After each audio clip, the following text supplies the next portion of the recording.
Hello and welcome to the second episode of Role Models, a joint venture between Speedcafe and Authentic Collectables. My name is Andrew van Leeuwen. I'm the editorial director at Speedcafe, and I'm joined by an old mate, William Hall, who is the owner and founder of Authentic. Will, we've made it to episode 2. We have. How are you this week? Who would have thought we would have made it to episode 2? I'm pretty good this week. Who would have thought we made it for this thing that we do ourselves? Yeah, well, yeah, that's exactly right. It's a bit warm in here, though. This doesn't feel like my office. It doesn't feel like anymore. your office, your lovely air-conditioned office. We are, as keen-eyed observers from the first episode will notice, we are at a different location this time around. The toys here are slightly bigger than they are at Will's office. Way bigger, way cooler. Yeah, we are at Jason Pride Motorsport in Serpentine here in WA. There's a very good reason. They run a whole bunch of sprint cars and Trans Am and all sorts of cool stuff out of the workshop here. There's a very fun reason that we're here that we're going to get onto in the not too distant future. Just a quick note to say thanks for all the feedback on the first episode of this podcast. It really was greatly appreciated. A little bit of housekeeping, given that we are still in just the second episode. Don't forget to keep an eye out for the code word that will appear at some point. You need to comment on this video with something fun, something that makes Will laugh, because he's the guy that will decide whether you get a $200 gift card, which is a pretty cool prize. The funnier, the better. You can also suck up to me. I'm quite happy with that. Words of praise, bribery. I'm down for all of that. Just money under the table. Money under the table. Cash money. Cash money. We Business. all need some at the moment. The winner of the code word comp from the first episode was Anthony Morgan. So we'll be in touch with you about that. Congratulations, Anthony. Yeah, congratulations, Anthony. Yeah, so let's crack on with some of the stuff we're going to be talking about this time around. What have we got going on, Will? Well, I mean, we should start with the reason we're here. Correct. Would that be a good start? Sure. We're making sprint cars. That's so cool. Shock horror. That's the fact that there's one sitting there, there's one sitting there, there's a few around here, one sitting up there. Yeah. Sprint cars. How cool. That is really cool. I'm fairly new to the speedway scene through my friend Jason Pride, to be honest here, but man, I love it, and I think that it's such a when you kind of brought the idea to me and went, hey, do you reckon we should make sprint cars? I was like, yes, please, definitely do that, because they're just insanely cool cars. Well, I think we both grew up with Claremont Correct. Speedway being a big part of our lives with our older men in our lives, spending a lot of time at the Speedway. Then kind of you and I drifted away from it a little bit. I spent years not really paying that much attention to it, to be honest. We decided that we'd stay clean and not get dirty and go and do the circuit thing. Yeah. But to stay away from walls when I can as well. It's a bit hard in the sprint car world. They do seem to love the walls. There's plenty of broken wings on the walls around here as well, which we tend to try and not do that in our chosen profession. So sprint cars, something kind of new for our industry. In Australia, no model car company in Australia has done them before. There's been plenty of sort of the imported ones from the States and what have you, but to have a focus on the Australian industry, I think it's pretty cool. It's really cool.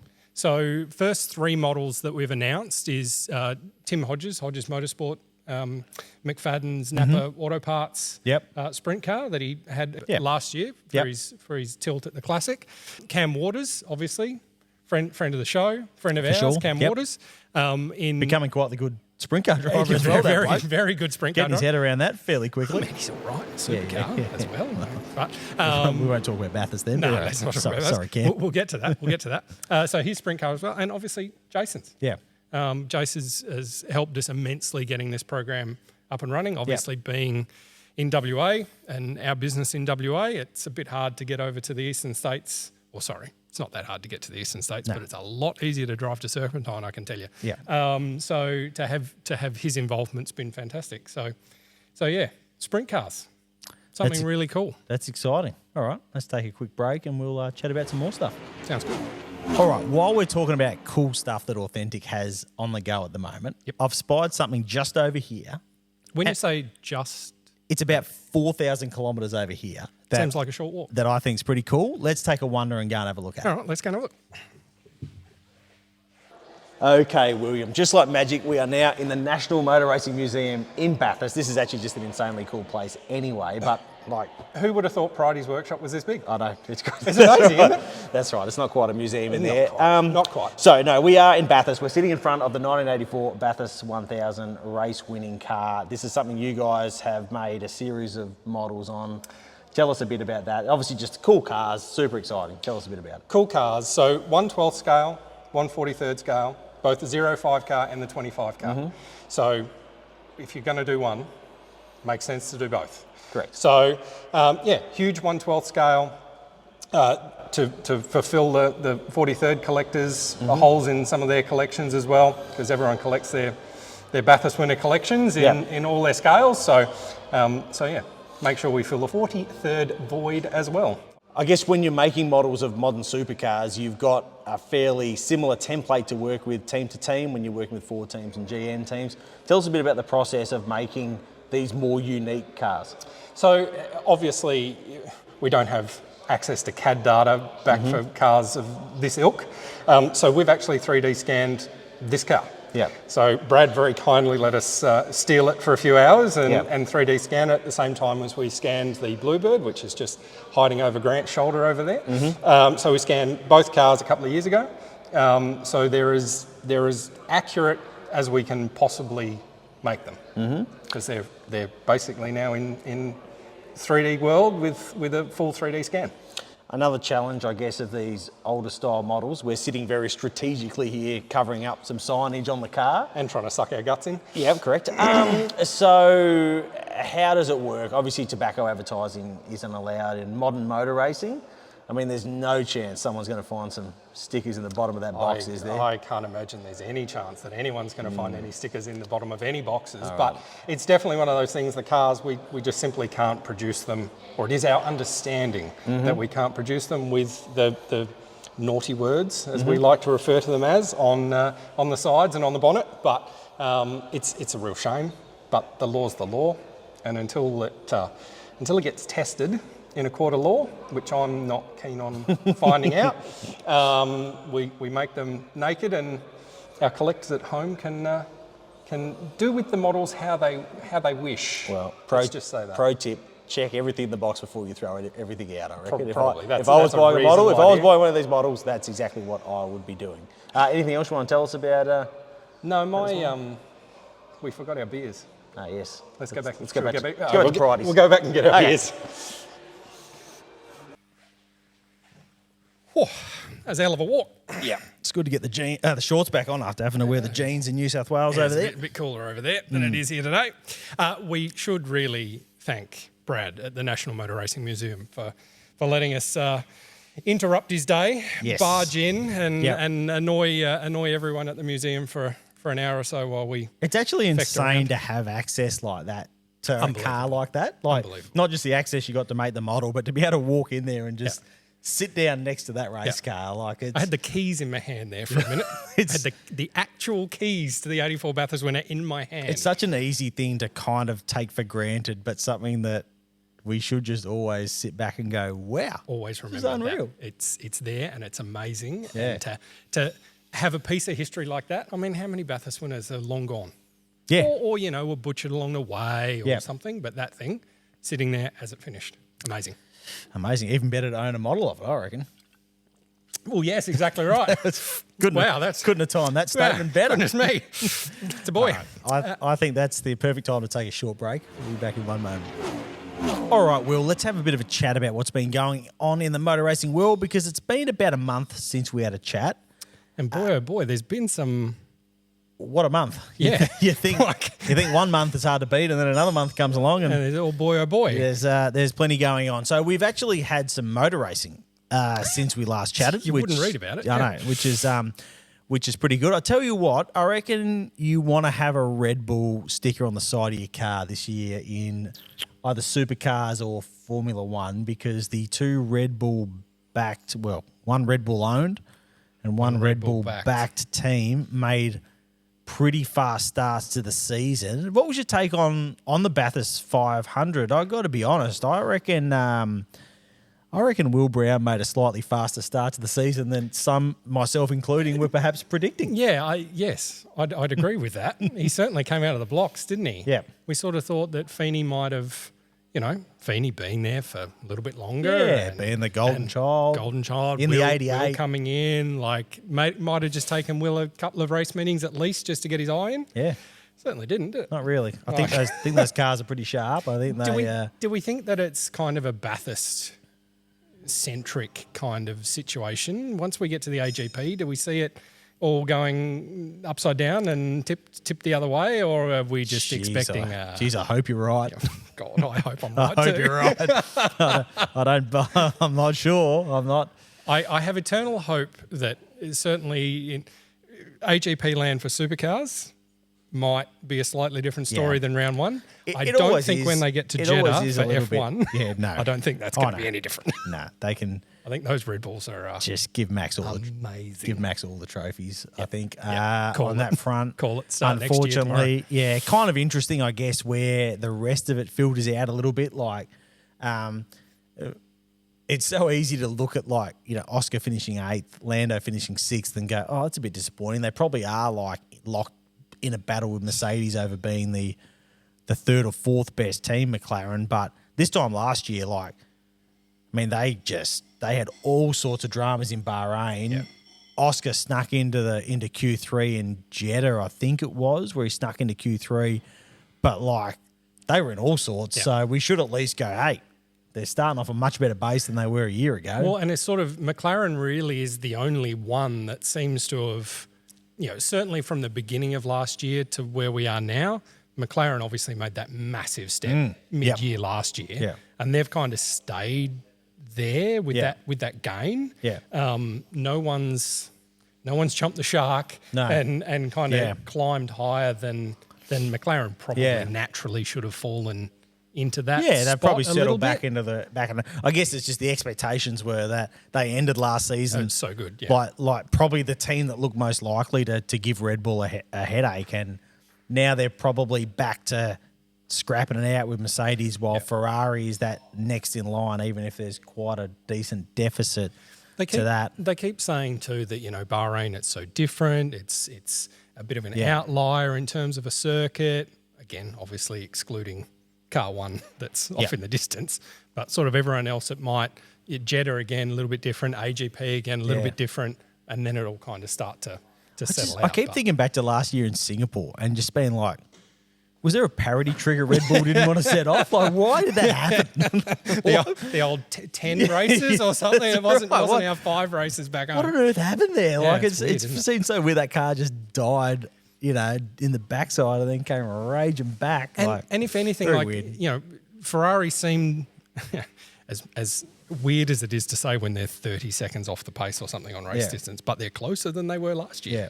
So maybe it does bring those Singapore races that's and what things Vasseur into said, play. We've made massive gains compared to the year before, but it's still only third place though, isn't it? Kind of scary, and even with all the instability in that team, at the end of the day, the wind tunnel work's done. Yep. The wings are on the car. Not changing. The stuff that's coming up in 3 races' time's already. It's already in the printer. It's already those bits are already getting folded together. And they're talking about an upgrade for the Red Bull that's going to be serious. Yeah. It's that's a bit scary. Yeah, so I'm sure everyone's got one. Yeah, but when the lead car's in theory going to get a pretty good one too, it's all a bit scary. The great hope is that this talk about Max going somewhere else, if things don't go certain ways with certain power plays at Red Bull, is potentially what we're hanging our hats on at the moment. There is clearly so much more to that story that we haven't heard or seen yet. Yeah. That's playing in the background, and it's all politics. Yeah. There's been a trigger, clearly. There's been a trigger, and Christian's in a bit of trouble for it, in theory, probably more at home than anywhere else. I would think so, yeah. But, man, the political triggers that have come since is amazing. And I mean, by the time we've recorded this, there's another Grand Prix, this weekend as this is going live. Things could change fairly rapidly. Yeah. They might not as well. If Christian's been nothing but defiant in terms of trying to cling on to what he's got there. So, I guess if we look at where Sergio kind of lands in the Red Bull, let's call Sergio a very normal Grand Prix driver. Very competent. Can win races. Yep, absolutely. Knows what he's doing. Any notion that he's no good because he struggled last year is nonsense. If Max did go somewhere else with a less dominant car, it could be really fun to watch because if you put normal Grand Prix drivers in the Red Bull, absolutely. it kind of brings it back to the pack to some extent. It's just such a perfect storm of a guy that's so incredibly good in such amazing form with a team that's just nailed a car. I've made the comparison before, but it's Scott McLaughlin and a DJR Team Penske car. It's a perfect storm of this car is... It's not necessarily... It's obviously an amazing car, but when you put a driver that wants to drive it in that specific way, unstoppable. Even across the other side of the garage. Like, unstoppable. Yeah, it's very reminiscent, isn't it? And even, SVG, who's obviously a well above average race car driver. Correct. Still, teammates have posed a problem to him occasionally. For sure. Definitely. Whereas, that McLaughlin era, boy, oh boy, wowee. Yeah. And it's the same thing with Max. Yeah. When you can zero in on something that makes you fast and makes the guy on the other side of the garage slow. Silly. Yep. It's a pretty fun spot to be in as a race car driver, I reckon. But you're right. As fans of the sport, yeah, if Max was to go somewhere else next year, wow. Yeah. Like, it's game on. Yeah, for sure. Yeah, it shifts things around because there's no one that they can plug into that car that's going to be anything anywhere near what Max seems to be capable of dragging out of that car. Yeah, like I say, Sergio's not a bad benchmark for probably exactly where the car is at. But Max can just take it to a different level because obviously he's got it dialed into what he wants. 20 seconds up the road. Yeah, and what he seems to like is, again, to bring the McLaughlin comparison in, is just give me all the front end that you've got. Yep. I'll worry about the back end. Yep. I'll take care of that. Yeah, scary. Yeah. Never have liked a race car like that. No. That is a skill that belongs to exceptionally talented people. Yeah, that's exactly right. So back to supercars for a minute. We get to the AGP. Mm-hmm. What are we hoping for? What are we expecting? Other than not being able to get into the paddock. It's always... Well, I can get into the paddock. Well, you can. You can. I'm not even sure I can, to be fair. I might be riding on your coattails, buddy. I've got one of those big fancy passes that makes the noise on the when you walk in the in that FIA case, thing. I might be getting your green one for the weekend. All right. I think that something weird always happens at the Grand Prix because the format's weird, the track's weird. There's so much pressure on these time-certain races. Thursday night's an evening race, I think. I haven't studied the schedule in great detail, but something weird always happens there. So there will be some sort of anomaly, but I reckon that those two Red Bull cars will be still setting the pace, and we can kind of hope. And the other thing is, we can kind of hope. We still have question marks over obviously the Ford engine performance. And Albert Park's not a place where you want to be lacking motor. No. And I think we saw that was last year where I think it really ran. Remembering we'd come from Newcastle last year, not an engine-specific track. Not an anything track. No, and that was kind of what I think masked a lot of the... and I think the Grand Prix last year was where the Ford guys went, oh dear, things are not looking great here because... Particularly the barbecue teams. Well, yes, that was a whole other separate issue, but I could make a joke about the injectors being in the right way this time, but I won't. Let's not. I think that it really highlighted the difference in the cars. Both that was the first time that motor really came up, as opposed to aero. Which, given that's quite an aero circuit, was interesting when guys were going, "Oh, I'll get to fourth gear and then watch the car in front of me start pulling away from me," and that shouldn't really happen when I'm sitting in the toe. So what you're saying is, hopefully Mustangs have got half a chance. I mean, Chaz was all right at Bathurst too, really. Yeah. But they clearly had that car set up to be quite different to some of the other Mustang teams. They did, and Chev teams. And you don't quite have that series of short corners where you can set the car up like that and know that you can, if you can make a gain somewhere, say the starter in a pit stop, that you can kind of defend based on. At the Grand Prix, that's just too wide and too open. Not enough slow stuff to actually set the car up. Like you have to make the car go really fast in a straight line, and hang on to its tyres in long corners. I think it's going to be an interesting weekend. There'll be the odd outlier, but I think the outliers will probably be potentially Chev teams doing better than they might otherwise do, I think. Yeah, well, as long as they don't have Red Bull on them, I am easy with that. They're your commercial games to play. Yeah. Play those political games like in F1. Exactly. All right, let's move on to my favourite segment of this very new show. It's the first time we've actually done it, but it's still my favourite already. Show us your collections. Remember, if you want to show off your collections, just email us at collections@authenticcollectables.com.au or share on socials with the hashtag #CollectAuthentic for a chance to appear on the show, which is obviously the greatest prize that there is. Of course. And I will also pick the best collection each week to win a $250 gift card for the Authentic Collectables store. So who'd you pick this week? This week it was a pretty easy choice because as you were about to see in the photos, what an amazing collection from Craig Dwyer. Absolutely insane stuff here, as you are hopefully seeing if the producer's done his job and put these photos in. Incredible collection. It's always great when there's a couple of full-size cars in a collection. Yeah. I do enjoy a 1-to-1 scale as well as a 1/8. Yeah, correct. If you scan around the JPM workshop here, he's actually got a 1-to-1 Donny Shots sprint car up here with Armour All signage on it, funnily enough. So as opposed to Boost mobile hats. I wonder if Donny wore an Armour All hat the day that he was driving that car. I'm sure he was very happy. Once again, you're just a bit of a shit stirrer, aren't you? It's a non-story, apparently. Others are telling me. Well, Anyway, so congratulations, Craig. That is an absolutely immense collection you've got there, and looking forward to seeing a whole lot more of the collections out there in the future. Yeah, absolutely. All right, Will, this is another one of my favourite segments where I get to shut up for a moment and you can tell us all about the new releases you've got, the stuff that's available right now, the stuff that we can actually get our hands on. What do you got? So only a couple this month. If you recall, last month I said that we'd had a container come and arrived just before Christmas. I saw the container. You did see the container, and you saw how much stock I had in my warehouse. Mm-hmm. So this month, a little bit lighter on, Chinese New Year, kind of everything slows down a little bit. So we've got a couple of our DNA models. Cool. What are DNA models, you ask? So I was about to. I was getting there. So we've got our DNA of ZB Commodore, and DNA of the Mustang. So just our sort of homage, I guess, to the ZB and to the Mustang, the Gen 2 Mustang, I should add.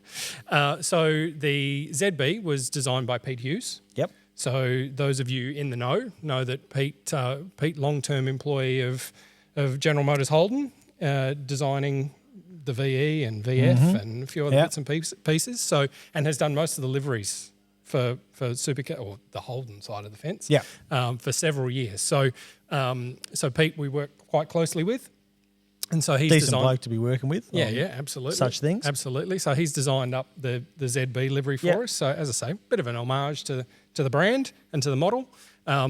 Data on number of wins and poles and all those sorts of things on that, and then also on our DNA of Mustang. Yep. So DNA of Mustang we've done internally with Tristan, our head honcho designer, who decent designer as well. Yeah, he goes all right. We can't give him too big a head, but yeah, does a fantastic job for us. So he's done the Mustang one. So ZB you can get in 18th and 1/43rd scale. Yep. And the Mustang just in 1/18th scale. So pick those up on our website or at your nearest authentic stockist. Would have been nice if you could have got Sri Packham, who designed the Gen 2 Mustang, to can you just get the files of the one where the end plates go down to the bottom of the diffuser? I may also have that data, and I may have also seen the car in that spec as well, which not too many people have. That was a bit of a weapon. That would have been good. As a sports sedan. I don't think you're meant to admit that it ever existed. But no, of course it didn't. Yeah. Now, the one thing that I should just circle back on, speaking of Tristan, speaking of designs internally, there's our Imagination project. Yep. So our Imagination project is a little bit of a well, I guess it's in the title, isn't it? It's coming from the imagination of all sorts of designers, but in particular Tristan in our office. Yep. So he's done a pretty spectacular FGX. So just recently announced. So as a part of our program, we've kind of get a few designers to come in and do a few different liveries. Frank from R-Star, who does a lot of the helmets, has done one for us. Yeah, cool. Tristan's done a Bluebird that'll come to market fairly shortly. Yep. So check out our website for our latest announcements. You'll see one of the FGXs from Tristan, and also a couple of our sort of older liveries on newer bodies.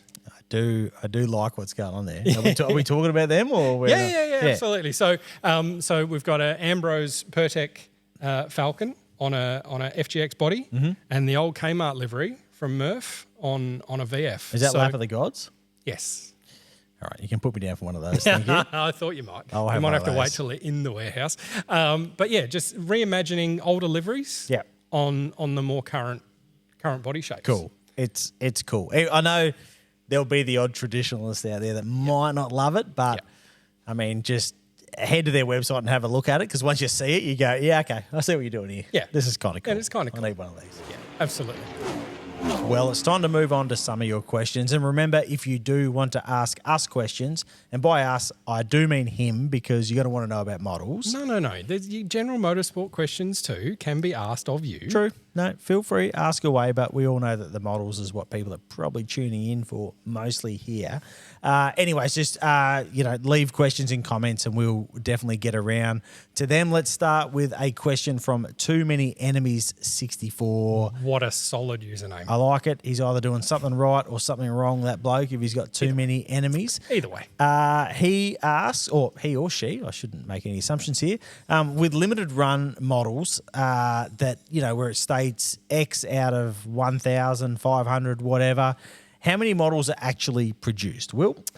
The number on the card. Okay. So if it's 1,000... You commit to it? Yep. So if it's 1,000, it's 1,000. If it's 216, it's 216. Small caveat, obviously there is a decorated sample that we get. There's a couple of production samples that we get for licensing purposes.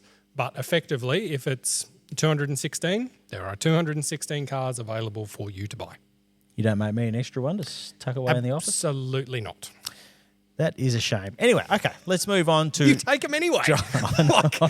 It's not like I need a special one for you. You just come shopping through the warehouse, as you said in the first episode.